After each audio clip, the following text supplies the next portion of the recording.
Hi ಸ್ನೇಹಿತರೆ, ಎಲ್ಲರಿಗೂ ನಮಸ್ಕಾರ. Welcome to Arnie's kitchen. ನಾವು ಇವತ್ತು ತುಂಬಾ ಸುಲಭವಾಗಿ ತುಂಬಾ ಟೇಸ್ಟಿಯಾದ ಅವಲಕ್ಕಿ ಕಟ್ಲೆಟ್ ಮಾಡೋಣ. ಇದನ್ನು ಮಕ್ಕಳಿಗೆ ಈವ್ನಿಂಗ್ ಸ್ನ್ಯಾಕ್ಸ್ ಥರ ಮಾಡ್ಕೊಡ್ಬೋದು, ಅಥವಾ ಮಾರ್ನಿಂಗ್ ಬ್ರೇಕ್ಫಾಸ್ಟ್ ಊಟದ ಜೊತೆಗೆ ನೆಂಚ್ಕೊಳ್ಳೋದಕ್ಕೆ, ಅಥವಾ ಈವ್ನಿಂಗ್ ಕಾಫಿ ಟೀ ಜೊತೆಗೆ ಯಾವ ಟೈಮ್ಗೆ ಬೇಕಾದರೂ ಮಾಡ್ಕೋಬೋದು. ಹಾಗೆ ತುಂಬಾ ಕಡಿಮೆ ಸಮಯದಲ್ಲಿ ಇದನ್ನು ರುಚಿಯಾಗಿ ಮಾಡ್ಕೋಬೋದು ಸ್ನೇಹಿತರೆ. ಇವಾಗ ಒಂದು 200-250 ಗ್ರಾಮಷ್ಟು ಪೇಪರ್ ಅವಲಕ್ಕಿನ ಒಂದು 2-3 ಸರಿ ತೊಳೆದು ನೀರೆಲ್ಲ ಸೋಸಿ ಒಂದು ಬೌಲ್ಗೆ ಹಾಕ್ಕೊಳ್ತಾ ಇದ್ದೀನಿ. ಗಟ್ಟಿ ಅವಲಕ್ಕಿ ಆದರೆ ಒಂದು 10 ನಿಮಿಷ ನೆನೆಸಿ ನೀರು ಸೋಸಿ ಹಾಕ್ಕೊಳ್ಬೇಕು. ಪೇಪರ್ ಅವಲಕ್ಕಿ ಆಗಿರೋದ್ರಿಂದ ನೆನೆಸೋ ಅವಶ್ಯಕತೆ ಏನಿಲ್ಲ, ನೀರು ಸೋಸ್ತಿದ್ದಂಗೆ ಅದು ಮೆತ್ತಗಾಗ್ಬಿಡುತ್ತೆ. ಇವಾಗ ಇದಕ್ಕೆ 2 ಮೀಡಿಯಮ್ ಸೈಜ್ ಆಲೂಗಡ್ಡೆನ ಬೇಯಿಸಿ ಅದನ್ನು ಸ್ಮ್ಯಾಶ್ ಮಾಡಿ ಅವಲಕ್ಕಿ ಜೊತೆಗೆ ಹಾಕ್ಕೊಳ್ತಾ ಇದ್ದೀನಿ.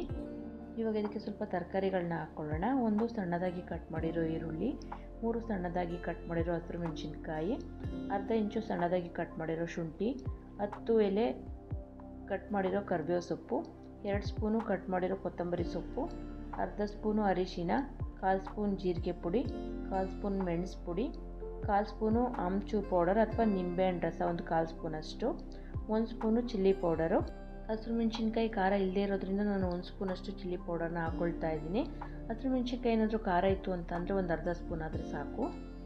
ಹಾಗೆಯೇ ಇದಕ್ಕೆ ಒಂದು 4-5 ಸ್ಪೂನಷ್ಟು ಕಡಲೆ ಹಿಟ್ಟನ್ನು ಹಾಕ್ಕೊಳ್ತಾ ಇದ್ದೀನಿ. ಕಡಲೆ ಹಿಟ್ಟು ಬಂದು ಬೈಂಡಿಂಗ್ಗೋಸ್ಕರ, ಮತ್ತು ರುಚಿಗೆ ತಕ್ಕಷ್ಟು ಉಪ್ಪನ್ನ ಹಾಕ್ಕೊಳ್ತಾ ಇದ್ದೀನಿ.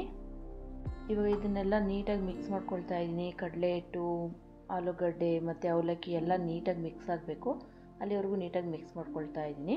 ಈ ಥರ ನೀಟಾಗಿ ಮಿಕ್ಸ್ ಮಾಡ್ಕೊಂಡು ಇದಾಕಿದ್ಮೇಲೆ ಉಪ್ಪು ಖಾರ ಎಲ್ಲ ಚೆಕ್ ಮಾಡಿ ಏನಾದರೂ ಕಡಿಮೆ ಇತ್ತು ಅಂತಂದರೆ ಹಾಕ್ಕೋಬೋದು.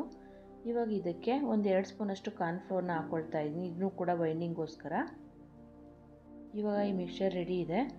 ಸ್ವಲ್ಪ ಕೈಗೆ ಎಣ್ಣೆ ಅಪ್ಲೈ ಮಾಡಿಕೊಂಡು ನಿಂಬೆಹಣ್ಣಿಗಿಂತ ಸ್ವಲ್ಪ ಜಾಸ್ತಿಯಷ್ಟು ಹಿಟ್ಟನ್ನ ತೊಗೊಂಡು ಮೊದಲು ಉಂಡೆ ಥರ ಮಾಡಿಕೊಂಡು ಆಮೇಲೆ ಅದನ್ನು ಅಂಗೈನಲ್ಲಿ ಇಟ್ಕೊಂಡು ಪ್ರೆಸ್ ಮಾಡಿ ವಡೆ ಶೇಪಿಗೆ ಮಾಡ್ಕೊಳ್ತಾ ಇದ್ದೀನಿ. ವಡೆ ಅಂದರೆ ಸ್ವಲ್ಪ ತೆಳ್ಳಗೆ ಬರುತ್ತೆ, ಅಷ್ಟು ತೆಳ್ಳಗಿರಬಾರ್ದು. ವಡೆಗಿಂತ ಡಬಲ್ ಸೈಜಷ್ಟು ದಪ್ಪ ಬರಬೇಕು, ಆ ಸೈಜಿಗೆ ಎಲ್ಲನೂ ನಾನು ರೆಡಿ ಮಾಡ್ಕೊಳ್ತಾ ಇದ್ದೀನಿ. ನಾವಿಲ್ಲಿ ಬೈಂಡಿಂಗ್ಗೆ ಕಡಲೆ ಹಿಟ್ಟು ಹಾಗೆ ಕಾರ್ನ್ಫ್ಲೋರ್ 2 ಉಪಯೋಗ ಮಾಡಿರೋದ್ರಿಂದ ಒಂಚೂರು ಬಿರುಕು ಬಿಡಲ್ಲ, ಎಣ್ಣೆನಲ್ಲಿ ಕಲಸೋಗಲ್ಲ ಸ್ನೇಹಿತರೆ. ಇವುಗಳನ್ನ ರೆಡಿ ಮಾಡ್ತಾನೆ ನಾನು ಒಂದು 100-150 ಗ್ರಾಮಷ್ಟು ಎಣ್ಣೆನ ಬಿಸಿಗಿಟ್ಟಿದ್ದೆ. ಇದನ್ನೆಲ್ಲ ಇವಾಗ ಒಂದೊಂದೇ ನಾನು ಎಣ್ಣೆಗೆ ಹಾಕ್ಕೊಳ್ತಾ ಇದ್ದೀನಿ ನಿಧಾನವಾಗಿ. ಕಟ್ಲೆಟ್ಸ್ನ ಈ ಥರ ಎಣ್ಣೆಗೆ ಹಾಕಿದ ಮೇಲೆ ಒಂದು 30 ಸೆಕೆಂಡ್ ಹೈ ಫ್ಲೇಮಲ್ಲೇ ಫ್ರೈ ಮಾಡ್ಕೊಬೇಕು. 30 ಸೆಕೆಂಡ್ ಆದಮೇಲೆ ಲೋ ಫ್ಲೇಮಲ್ಲಿ ಇಟ್ಬಿಟ್ಟು 3 ನಿಮಿಷ ಒಂದು ಸೈಡಿಂದ ಫ್ರೈ ಮಾಡ್ಕೊಬೇಕು. ಕಟ್ಲೆಟ್ಸು ದಪ್ಪ ಬರೋದ್ರಿಂದ ಹೈ ಫ್ಲೇಮಲ್ಲಿ ಇಟ್ಟು ಬೇಯಿಸ್ತು ಅಂತಂದರೆ ಬೇಗ ಬೇಯಲ್ಲ ಒಳಗಡೆ ಎಲ್ಲ, ಅದಕ್ಕೋಸ್ಕರ ಲೋ ಫ್ಲೇಮಲ್ಲಿ ಇಟ್ಕೊಂಡು ಬೇಯಿಸಬೇಕು. ಇವಾಗ 3 ನಿಮಿಷ ಆಗಿದೆ.